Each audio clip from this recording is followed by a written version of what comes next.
tua Kiara menantikan kehadiran buah hati mereka lebih dari 10 tahun lamanya.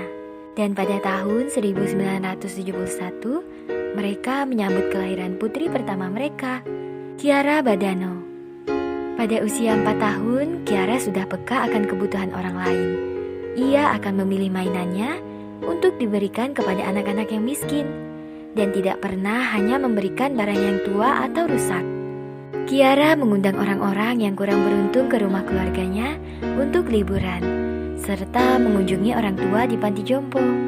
Kiara juga mengunjungi anak-anak yang sakit. Ia menyukai kisah-kisah dalam kitab suci dan suka menghadiri misa kudus.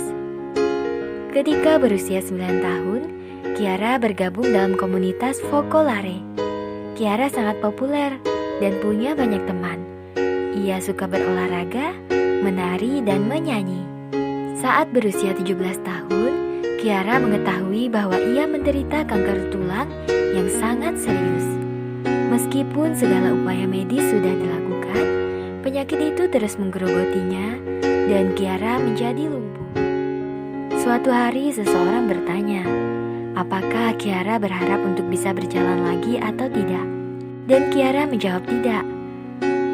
Ketika menderita, ia merasa lebih dekat dengan Tuhan. Ia bahkan tidak ingin minum obat pereda nyeri yang akan membuatnya terlalu mengantuk untuk melanjutkan hidupnya. Meskipun sakit dan hanya bisa terbaring di tempat tidur, Kiara menulis surat dan mengirim pesan kepada orang lain. Ia menghadiri pertemuan Focolare serta menginspirasi semua orang yang ia temui dengan iman dan kasihnya kepada orang lain.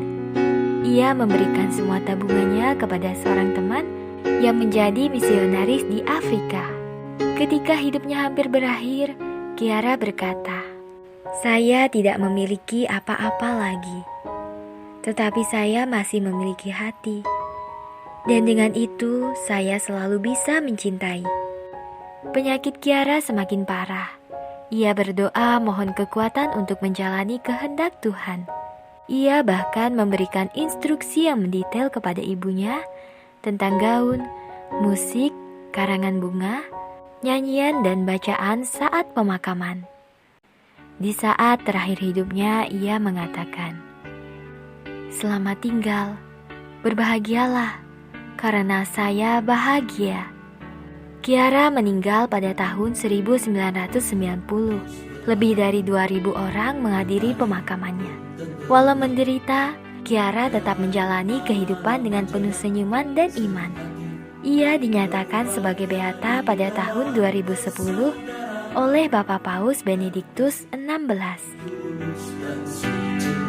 Sebab tanpa kasih semua kan hampa, hidup yang baru